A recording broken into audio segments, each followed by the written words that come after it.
নমস্কার, Sam audio বুকে আপনাদের স্বাগতম জানাই। আমি সায়ন। আমাদের আজকের গল্প ইমরান খানের লেখা স্বপ্ন পিশাচ দ্বিতীয় পর্ব। আপনারা যদি প্রথম পর্ব না শুনে থাকেন, আগে প্রথম পর্বটা শুনে আসুন, না হলে এই গল্পটি বুঝতে পারবেন না মাঝখান থেকে।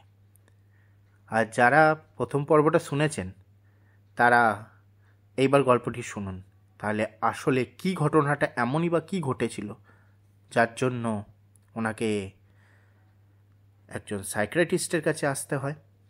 তাহলে শুরু হচ্ছে, আর বেশি কথা বলবো না, শুরু করছি আমাদের আজকের গল্প স্বপ্ন পিশাচ দ্য ফাইনাল চ্যাপ্টার। গল্প পাঠে আমি সায়ন।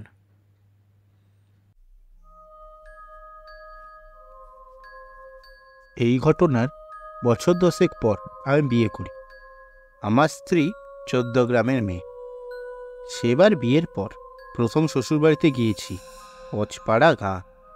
মাঝরাতে হঠাৎ ঘুম ভেঙে গেল, বাথরুমে যেতে হবে। আমার স্ত্রী অগরে ঘুমাচ্ছে, আমি উঠলাম। নতুন জামাই হওয়াতে লজ্জাবশত সামনের দরজা দিয়ে না বেরিয়ে পেছন দিক দিয়ে বেরোনোই স্থির করলাম। দরজা খুলে সিঁড়িতে এক পা দেওয়া মাত্র আমার মাথা ঝিমঝিম করতে লাগলো।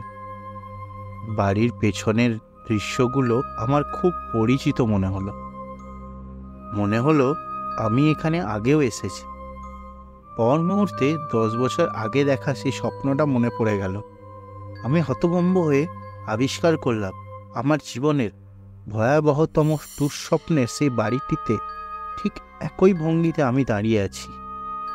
সেই মাটির সিঁড়ি, ঝকঝকে উঠোন, ঘন গাছপালা, সেই ঝাঁকড়া তেঁতুল গাছ। আর কি আশ্চর্য, সেদিকেও আকাশে তৃতীয়ার চাঁদ। প্রচণ্ড আতঙ্কে আমি জমে গেলাম। স্থির হয়ে গেল যেন সময়। হঠাৎ সেই ডানা ঝাপটানোর শব্দ, সে শব্দ যতই এগিয়ে আসতে লাগলো, তার সাথে পাল্লা দিয়ে আমার হৃৎপিণ্ডটাও বুকের খাঁচায় সজোরে বাড়ি দিতে লাগলো। একটু বাদেই আমি পিশাচটাকে দেখতে পেলাম, অবিকল স্বপ্নের সেই বিভৎস চেহারা। তারপর ডাক্তার, আমি আমার স্বপ্নটাকে বাস্তবে হুবহু দেখতে পেলাম। স্বপ্নের মাঝেই যেন প্রত্যেকটা ঘটনা পরপর ঘটে গেল। পিশাচটা আমাকে দেখল নির্বিকার চোখে। কামড় দিয়ে এক খাবলা মাংস খেলো। হাতে ধরা লাশের শরীর থেকে নাড়ি উল্টানো লাশ, পচা গন্ধ ধাক্কা দিল আমার নাকে। লাশের মাথাটা ছিঁড়ে গাছের নিচে ফেলে উড়ে চলে গেল আমার সেই স্বপ্ন পিশাচ। আমি গাছের নিচে এগিয়ে গেলাম, বোধশক্তিহীন জম্বির মতো। রক্তমাখা একটা মাথা খুঁজে পেলাম, এবং এটা এটা এটা এটা এটা আমার স্ত্রীর। আমি উন্মাদের মতো ছুটে এলাম ঘরে। আমার স্ত্রী আগের মতোই ঘুমাচ্ছে না সে মৃত। আমি আমার কম্পমান হাত তার নাকের কাছে ধরলাম। ঘুমন্ত মানুষের স্বাভাবিক উষ্ণ নিঃশ্বাস আমার হাতে লাগলো। আমি শুয়ে পড়লাম। কাপড়ের মতো ওঠানামা করছে বুক আমার। পরদিন ভোর দুপুরে আমার স্ত্রী মৃতদেহ পাওয়া গেল। শোবার ঘরে কড়িকাঠের সাথে ঝোলানো ছিল। আত্মহত্যা। তার রেখে যাওয়া চিঠি থেকে জানতে পারি বিয়ের আগে গ্রামের একটি ছেলের সাথে তার প্রণয় ছিল। আমার সাথে সে নাকি সুখী ছিল না, অথচ সে না আমাকে কিছু বলছে, না তার আচরণে কিছু প্রকাশ পেয়েছে। তখনই ডাক্তার আমার মনে হলো পিশাচটা বোধহয় প্রত্যেক দর্শনেই আমাকে কারো না কারোর মৃত্যুর পরোয়ানা চায়। রাকিবুল হোসেনের কথা শেষ হওয়া মাত্র বন্দুকের গুলির মতো প্রশ্ন হলো, আপনার স্ত্রীর মাথাটা কি করলেন? বুঝি গম্ভীর ওরের মধ্য থেকে যেন চমকে বাস্তবে ফিরলেন রাকিবুল হোসেন। জি, আপনার জীবনে পিশাচটার দ্বিতীয় আগমনটা স্বপ্ন ছিল না, ছিল বাস্তব, বললেন ডাক্তার আসগর আলী। তাহলে আপনার স্ত্রীর মাথাটা যেন যখন আপনি গাছতলায় খুঁজে পেলেন, সেটাও কি নিশ্চয়ই বাস্তব? তবুও আপনার স্ত্রীর মাথাটা আপনি তার খুঁজে পাননি, তাই না? গেল কোথায় মাথাটা? রাকিবুল হোসেন মাথা নিচু করে বললেন, এভাবে কখনো ভেবে দেখিনি তো। আপনার 32 বছর আগের কাকতালীয় ঘটনার মতো এই ঘটনার ব্যাখ্যাও খুব সহজ। ডক্টর আসগর আলী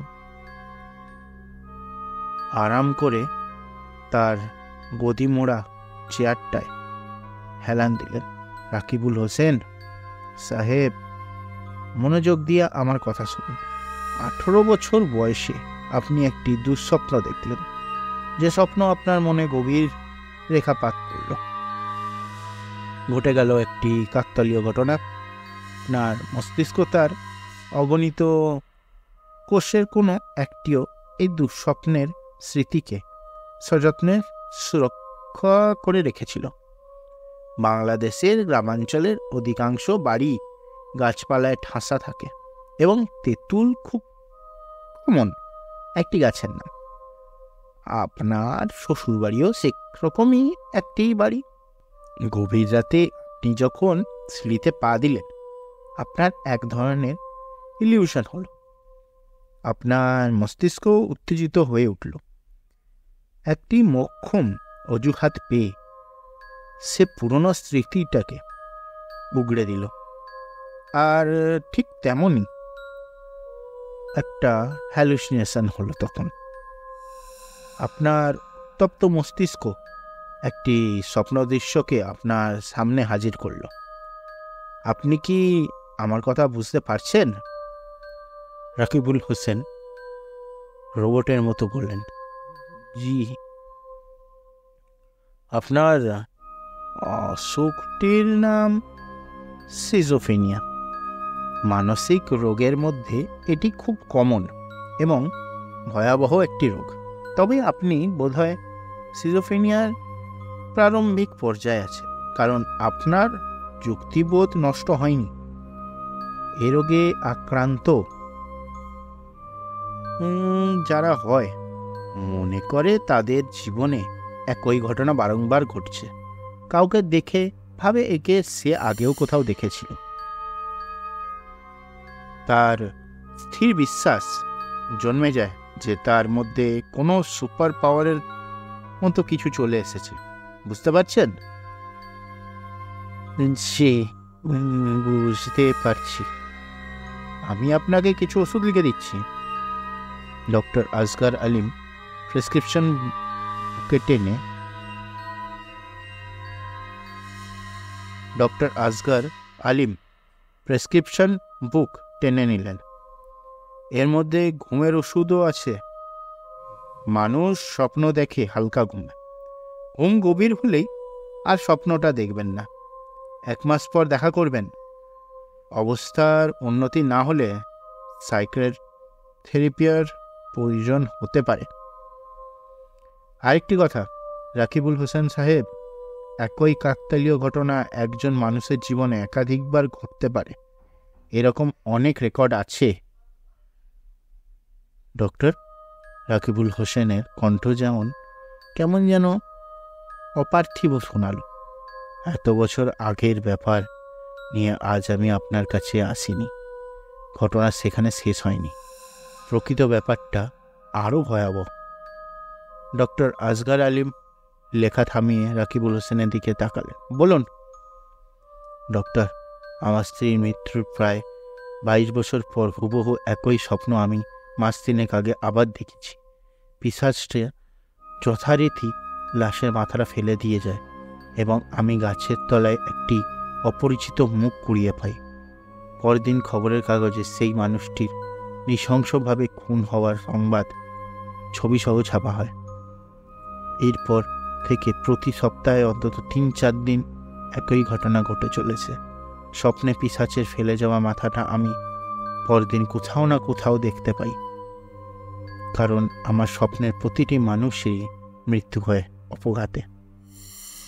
কিন্তু রাকিবুল হোসেন সাহেব, অপঘাতে মৃত্যুর সব খবরই পত্রিকায় আসে না।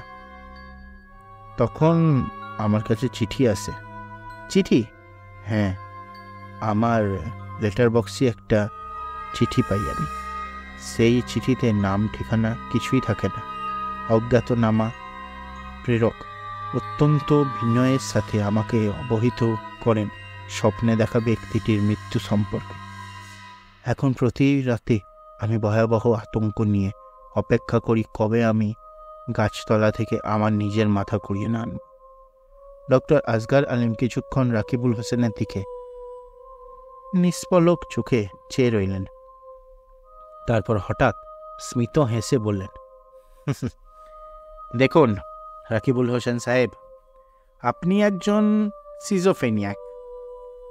আগেই বলেছি, এই ধরনের রোগীরা মনে করে তাদের মধ্যে কোনো অতীন্দ্রিয় ক্ষমতা এসে গেছে। আপনার বুদ্ধিমূল ধারা হয়ে গেছে যে পিশাচটা আপনাকে মৃত্যুর আগাম খবর দিয়ে যায়। আপনি নিশ্চয়ই একা থাকেন, তাই না? জি, স্ত্রীর মৃত্যুর পর আর বিয়ে করিনি। আপনার স্ত্রীর আত্মহত্যা এবং বাবার মৃত্যু আপনার জীবনের বৃহত্তম দুটি দুর্ঘটনার সাথে জড়িয়ে আছে আপনার স্বপ্ন পিশাচ। এই পিশাচই হয়ে উঠেছে আপনার নিঃসঙ্গ জীবনের বিভীষিকাময় সঙ্গী। ধীরে ধীরে আপনি আক্রান্ত হয়েছেন সিজোফেনিয়ায়।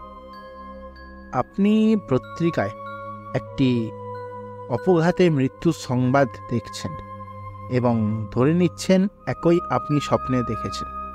আসলে আপনার এ ধারণা ভুল। এটি সিজোফেনিয়ার একটি উপসর্গ মাত্র। আমি কি আপনাকে বোঝাতে পারছি? জি, কিন্তু ওই চিঠি, অজ্ঞাতনামা প্রেরকের কোনো চিঠি কি আপনার কাছে আছে? জি না, পড়ার পরপরই চিঠিগুলো আমি ছিঁড়ে ফেলে দিই। কেন? আমার তখন হিতাহিত জ্ঞান থাকে না ডাক্তার। কারণটা আমি বলছি। সিগারেটে লম্বা টান দিলেন ডক্টর আসগর আলিম।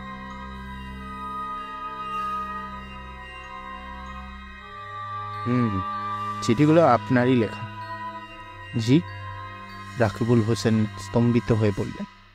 হ্যাঁ রাকিবুল সাহেব, সিজোফেনিয়াকরা নিজেই তাদের প্রত্যাশা অনুযায়ী একটি ঘটনা ঘটায় এবং মনে মনে ভেবে নেয় ঘটনাটি অন্য কেউ করেছে অথবা আপনিই ঘটেছে।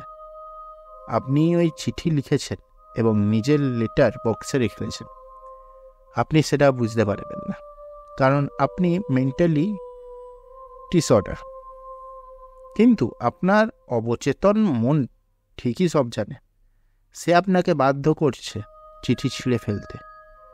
সে কোনো প্রমাণ রাখতে চাইছে না যে কাগজটা আপনারই। রাকিবুল হোসেন কোনো কথা বলছেন না। স্ট্যাচুর মতো মাথা নিচু করে নিশ্চুপ বসে আছেন। তার চোয়াল শক্ত হয়ে উঠেছে। ডক্টর আসগর আলিম বললেন, আরেকটু চিন্তা করুন। আপনাকে মৃত্যুর পূর্বাভাস দিয়ে কার কি লাভ? আপনি তো কাউকে খুন করছেন না, কিংবা আগে থেকে জেনে আপনি ঘটনাটা ঠেকাতেও পারছেন না। সুতরাং আপনার ধারণা পুরোপুরি অযৌক্তিক। আমার ব্যাখ্যা কি আপনার কাছে গ্রহণযোগ্য মনে হচ্ছে? জি, আপনার ব্যাখ্যা খুবই গ্রহণযোগ্য। কিন্তু ডক্টর, বলুন। আমি সিজোফ্রেনিয়া নই। ঝোড়ো বাতাসে জানালার কাঁচ ভেঙে কোথাও পড়ল। মানে? ডক্টর আসগার আলিম যুগপৎ বিস্মিত এবং বিরক্ত হলেন। এই পাগল বলে কি? সাইকিয়াট্রিস্ট কি তিনি না? এই পাগলা। তিনি কণ্ঠস্বর সংযত রেখে বললেন, দেখুন, আপনার সাথে কেউ আসেনি, তাই আপনাকেই সব বলতে হচ্ছে। মানসিকভাবে অসুস্থ একজন মানুষ কখনোই নিজেকে... থমকে গেলেন ডক্টর আসগার আলিম। রাকিব হোসেন মুখভঙ্গি পরিবর্তিত হয়ে গেছে। বিস্ফারিত চোখ দুটি যেন কোটর থেকে ঠিক করে বেরিয়ে আসতে চাইছে। কপালে এবং সমস্ত মুখে বিন্দু বিন্দু ঘাম জমতে শুরু করেছে। ভারী হয়ে উঠেছে নিঃশ্বাস। হাঁপানির রোগীর মতো শব্দে টেনে টেনে শ্বাস নিচ্ছেন তিনি। থরথর করে কাঁপছেন মৃগী রোগীর মতো। রাকিবুল হোসেন সাহেব বিরক্ত কণ্ঠে বললেন। ডক্টর আসগার আলিম, কি হয়েছে আপনার? আপনার স্বপ্নপিশাচ কি এই চেম্বারে এসে উপস্থিত হয়েছে? ডক্টর, ওই ছবিটা কার ফ্রেমে বাঁধানো? রাকিবুল হোসেনের আতঙ্কিত দৃষ্টি অনুসরণ করে ছোট ডেস্কটার দিকে তাকালেন ডক্টর আসগার আলিম। তিনি বিরক্তির প্রায় শেষ সীমায় পৌঁছে গেছেন। ওটা আমার ছোট মেয়ের ছবি, নাম সঞ্জনা। কেন রাকিবুল হোসেন সাহেব, আমার মেয়ের চেহারার সাথে আপনার পিশাচের মিল খুঁজে পাচ্ছেন নাকি? রাকিবুল হোসেন কঠিন মুখে বললেন, তার চেয়েও ভয়ানবহ। গত রাত্রে পিশাচটা যে মাথাটা গাছের নিচে ফেলে গিয়েছিল সেটা আপনার মেয়ের। কি? হ্যাঁ ডাক্তার, আমি স্বপ্ন দেখার 36 ঘন্টার মধ্যেই মৃত্যুর সংবাদ আসে। 36 ঘন্টা হতে আর 7 মিনিট বাকি। রাকিবুল হোসেন দেয়াল ঘড়ির দিকে তাকিয়ে বললেন। রাকিবুল হোসেন সাহেব, ডক্টর আসগার আলিম বললেন, আপনি কি আজ কোনো মৃত্যু সংবাদ পেয়েছেন? জি না। সুতরাং আমার মেয়ের ছবি দেখে আপনি ধরে নিচ্ছেন তাকেই আপনি স্বপ্নে দেখেছেন? আপনি বসবাস করছেন একটি কল্পিত জগতে, যা আপনারই সৃষ্টি। এক ধরনের ভয়াবহ ইলিউশনের মধ্যে আছেন আপনি, যা কিনা মানসিক অসুস্থতার স্পষ্ট লক্ষণ। রাকিবুল হোসেন চুপ করে আছেন। ডক্টর আসগার আলিম তার দিকে আরেকটি সিগারেট এগিয়ে দিলেন। শুনুন রাকিবুল হোসেন সাহেব, আপনি একজন সিজোফ্রেনিয়াক। একই কোইন্সিডেন্স দুইবার ঘটা, সেই সাথে নিঃসঙ্গতা আপনাকে মানসিকভাবে বিধ্বস্ত করে ফেলেছে। আমার মনে হয় আপনার চিকিৎসার দরকার। আপনি আমার মেন্টাল ক্লিনিকে ভর্তি হন, আমি আপনার চিকিৎসা করব, আপনি ভালো হয়ে যাবেন। আপনার পরামর্শ আমি নিচ্ছি না, কারণ আমি সিজোফ্রেনিয়াক নই। আমার বিশ্বাস খুব শিগগিরই আপনার টেলিফোনটা বেজে উঠবে। একটি মর্মান্তিক দুঃসংবাদ পাবেন আপনি। আপনি আসুন রাকিবুল হোসেন সাহেব। ডক্টর আসগার আলিম ঠিক করলেন, এই পাগলকে আর প্রশ্রয় দেওয়া যাবে না। আপনি যদি বেশি বোঝেন তবে আর আমার কাছে এসেছেন কেন? কোনো ভূতের ওঝা খুঁজে বের করুন। আপনাকে কোনো ফিস দিতে হবে না, কারণ আমি আপনার কোনো চিকিৎসা করিনি। আর আমার ফোনটা 2 দিন যাবত ডেড, ঠিক হতে সপ্তাহখানেক লাগবে। সুতরাং বাজার প্রশ্ন তো ওঠেই না। এই প্রথম রাকিবুল হোসেনের ঠোঁটে হাসি ফুটল। কোনো মহামূর্খের বোকামি দেখে যেমন কোনো বুদ্ধিমানের মুখে হাসি ফোটে, হাসি খেলে সেই সময়ের মতো। সেই সাথে তার চোখেও চিকচিক করে উঠল। কোনো কথা বললেন না তিনি, লম্বা টান দিলেন সিগারেটে।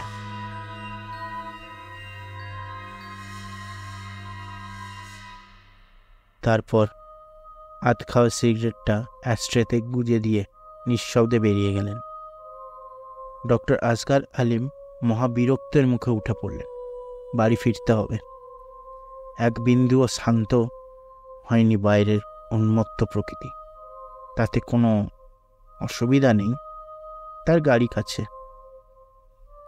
আজকে সন্ধ্যাটাই নষ্ট হয়ে গেছে পাগলটার জন্য। টেবিলে রাখা টেলিফোনটা তার স্বরে বেজে উঠল। ধরাস করে লাফ দিয়ে ডক্টর আসগার আলিমের হৃৎপিণ্ডটা উঠে পড়ল। পর মুহূর্তে তার চোখ চলে গেল দেওয়াল ঘড়ির দিকে।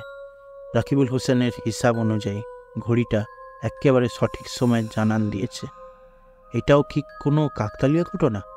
আগামী সপ্তাহের আগে তো ফোন ঠিক হওয়ার কথা নয়।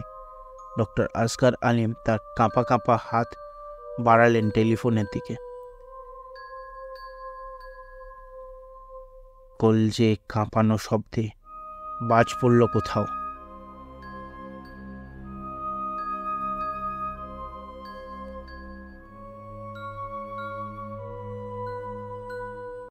আপনারা শুনছিলেন স্বপ্ন পিশাচ দ্য ফাইনাল চ্যাপ্টার, লেখক ইমরান খানের লেখা। গল্প পাঠে এবং বিভিন্ন চরিত্রে আমি সায়ন। গল্পটি আপনাদের কেমন লাগলো কমেন্ট করতে ভুলবেন না। আর এই রকম আরও গল্প পেতে আমাদের চ্যানেলটি সাবস্ক্রাইব করে পাশে থাকা বেল আইকনটি প্রেস করে দেবেন, যাতে এরপরই যখনই আমরা নতুন গল্প আপলোড করব সবার আগে আপনাদের কাছে এসে পৌঁছয়। আর সবাইকে শুভ নববর্ষের প্রীতি শুভেচ্ছা ও অভিনন্দন জানাই। সবার বছর খুব ভালো কাটুক এই আশা রাখব। তাহলে আজকে এখানেই শেষ করছি। আবার আসবো একটি নতুন গল্প নিয়ে আগামী সপ্তাহে। ততদিনের জন্য ভালো থাকবেন, সুস্থ থাকবেন, গল্প শুনবেন, গল্প শোনাবেন, গল্প লিখবেন, গল্প পড়বেন। ধন্যবাদ।